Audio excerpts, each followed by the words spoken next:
통제하라, 끌어내라, 이게 앞뒤가 맞는 얘기입니까?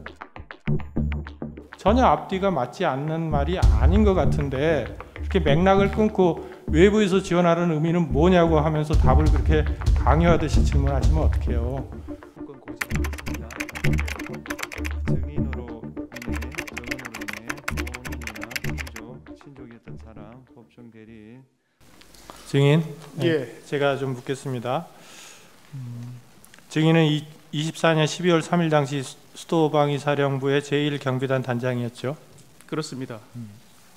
증인이 22시 45분경에 사령부에 도착하니 이진우 수방사령관이 국회 상황이 있어 국회로 가야 된다. 출동 준비가 되면 보고하라. 이렇게 말한 사실이 있습니까? 그렇습니다. 이진우 수방사령관이 국회로 가야 하는 이유를 말했습니까? 당시에는 임무나 그런 것들을 언급하진 않았습니다. 당시 국회로 출동했던 군인들의 총 인원수는 어떻게 됩니까? 총 136명입니다. 증인은 00시 31분경부터 01시 사이에 수방사령관으로부터 국회 본청 내부로 진입해서 국회의원들을 외부로 끌어내라는 지시를 받은 사실이 있습니까? 00시 한 45분 어간인데 그렇게 임무를 부여받았고 여러 가지 과정을 통해서 그 임무는 변경되었습니다. 시간을 주시면 좀 더 자세히 설명드리겠습니다. 그러니까 정확하게 워딩이 본청 안으로 들어가라, 국회의원을 끌어내라 이렇게 했단 말입니까? 그렇습니다. 내부로 들어가서 의원들을 끌어내라.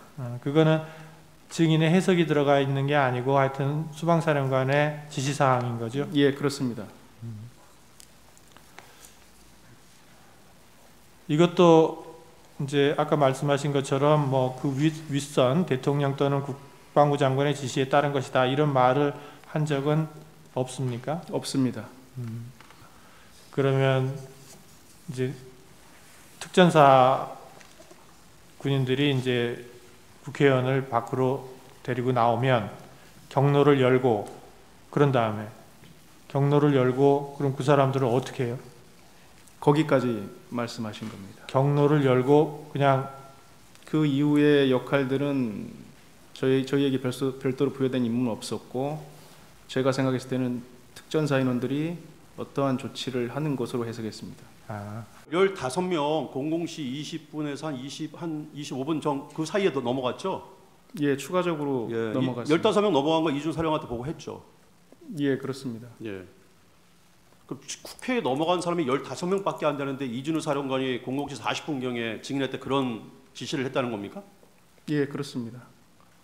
왜냐하면 후속하는 부대들이 있었고 아마 사령관께서는 그 후속하는 부대들이 더 동네로 들어갈 수 있을 것으로 판단했던 것 같습니다. 후속한 부대가 몇 시에 도착했습니까? 다 01시 넘어서 도착하지 않았습니까? 그렇습니다. 예, 근데 그때 당시에 지시를 한 거 아닙니까? 그러면은 이렇게 지시를 해야죠. 후속한 부대가 도착을 하면 후속한 부대와 함께 국회로 들어가서 의원들을 끌어내라 이런 식으로 지시를 했어야 되는데 그때 당시에는 바로 그렇게 지시를 했다면요. 그것은 그때 상황에 대한 지금 변호인님의 생각이시고 저는 그때 그렇게 하였습니다. 증인 그 당시에 위치가 어디였죠? 이 시간대는 제가 사령부에서 이동하는 시간이었습니다. 제가 23시 30분 어간에 정확하게 어디였습니까? 여의도로 이동하고 있는 그 도로가였습니다. 그러니까 어디쯤 가고 있었습니까? 사령관이 증인의 위치를 알고 있었죠? 정확히 몰랐을 겁니다. 그 당시 사령관도 국회를 들어가지 못하고 국회 주변을 빙빙빙 돌고 있었던 걸 아십니까? 사후에 알고 있었습니다. 그러면 증인도 국회 가지도 못했고 사령관도 국회 들어가지도 못해서 빙빙 도는 상황에서 통제하라, 끌어내라 이게 앞뒤가 맞는 얘기입니까? 딱 하나만 질문하겠습니다. 첫 번째 하나만. 잠깐 있어보세요. 예. 예, 질문하십시오. 아까 저기 피청구인 대리인께서 뭐 질문 외부에서 지원하라는 의미가 뭐냐 이거를 뭐 길을 열어주라는 취지로 이해했다 이렇게 답변을 하셨잖아요. 이게 이제 검찰에서 진술하실 때 이 맥락을 끊고 질문을 하니까 이제 마치 증인이 그냥 생각나는 대로 이해해서 답을 한 것처럼 그러는데, 이제 증인이 답변하기를 사령관님께서 국회 본청 내부로 진입해서 국회의원들을 외부로 끌어내라는 지시를 하여 일단 알겠다고 했습니다. 그리고 그 임무를 하달하지 않고 일정 시간 후에 사령관님께 전화를 드려 단독으로 할 수 있는 작전이 아니다. 특전사령관님과 소통해 보십시오라고 건의를 드렸다. 그것까지 맞죠, 다? 그렇습니다. 그랬더니 나중에 이제 중간은 빼고 사령관님이 전화가 와서 너희는 들어갈 필요가 없다. 이미 특전사가 국회 본청 내부로 진입해 있으니 너희는 외부에서 지원해라. 이렇게 지시를 해서 국회의원을 끌어내라는 지시를 철회하셨습니다. 그 다음에 외부에서 지원하는 의미가 무엇인가요? 이거에 대한 답변으로 특전사가 국회의원을 끌고 나오면 국회 본청 입구를 사람들이 막고 있으니 그 길을 열어주라는 취지로 이해했습니다. 전혀 앞뒤가 맞지 않는 말이 아닌 것 같은데 이렇게 맥락을 끊고 외부에서 지원하라는 의미는 뭐냐고 하면서 답을 그렇게 강요하듯이 질문하시면 어떡해요. 됐습니다. 청구인 3분